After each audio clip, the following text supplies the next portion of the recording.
Hey, what's up you guys? You're watching Team APS, Paul here, and I'm going to make 5 bold predictions for Yu-Gi-Oh in 2016. 5 things I think will change, and maybe at the end of the year we'll see if I was right.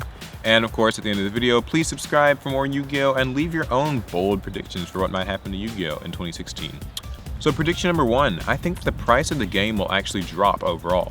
As you guys know, this year we're finally getting a standard in that every set is going to be guaranteed to give you a holo card, or a foil, or whatever you want to call it.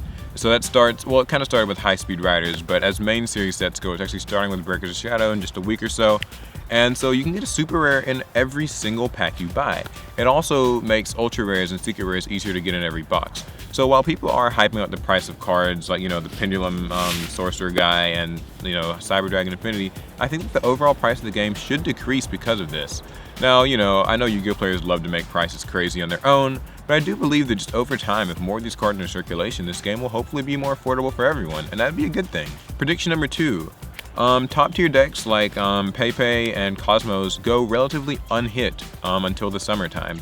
So I don't think that necessarily means we won't get a ban list before the summer. I just think that means that we'll probably get something like what happened early last year, where decks like Necroz and Burning Abyss got sort of a light slap on the wrist, but didn't necessarily get their power drastically reduced.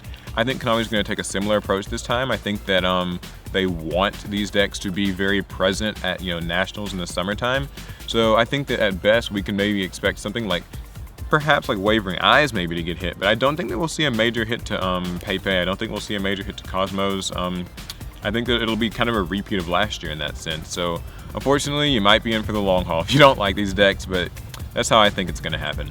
Prediction number 3 is that we'll see a return in hand traps and traps in general in the game.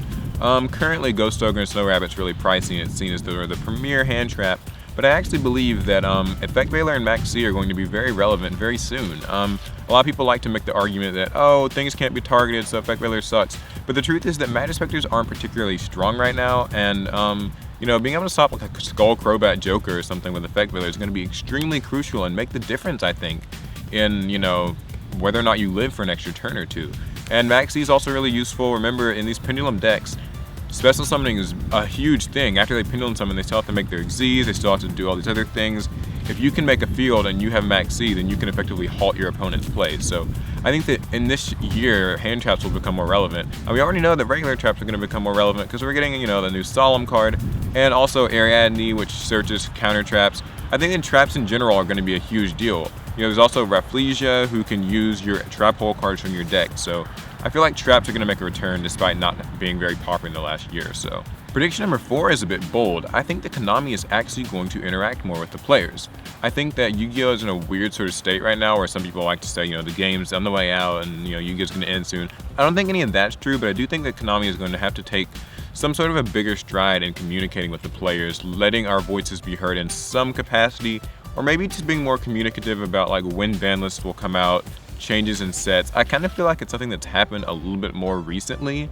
When they released that article last summer about kind of how they were going to change the ban list things. I think that Konami's going to have to take an approach that kind of just involves maybe listening to us a bit more, or just being a little bit more transparent with us. Konami's come under a lot of fire for this recently, and there's a lot of negative sentiments toward them, but I think that that's going to be something they're going to end up having to do before the year ends. And prediction number 5 is that Yugitube changes a lot. So this is one that's a little bit more relative to me. Of course, I'm going to be changing my channel lots this year. I've got loads of exciting segments that I want to try out and introduce, and that's great. But the bigger deal is I think YouTube's going to change. I think that, for better or worse, a lot of major channels, like ones with more than 50, 60, 70,000 subscribers, I think we might see a few of them go. I also think that we might see some new blood that does a really good job. There are so many great Yugitube channels right now that just kind of go unnoticed, and it's really unfortunate, but I think that this year we'll kind of see a change in the Yugitube ranks, where a lot of older channels just finally sort of die out. I don't say that as a good thing, but I think it's something that will happen. They might burn out, and I think that some smaller channels will pick up the slack, and I don't think that's a bad thing. So those are my 5 bold predictions for Yu-Gi-Oh in 2016. What are yours? What do you think is going to change with this game in 2016? I mean, there's a lot to look forward to. We've got, Breakers of Shadow coming soon. We've got Wing Raiders. We've got a new Premium Gold on the way. We've got a new Yu-Gi-Oh movie coming out this year. And if you like the video, give it a thumbs up, subscribe for more. You can follow me on Facebook, you can follow me on Twitter, check out my sponsor, TCG Player, who is also providing a Breakers of Shadow giveaway for this month. So if you'd like more details on how to enter that, just check the link in the description below. And that'll be all. So hope you guys enjoy Yu-Gi-Oh 2016. I think it's going to be great. Bye, guys.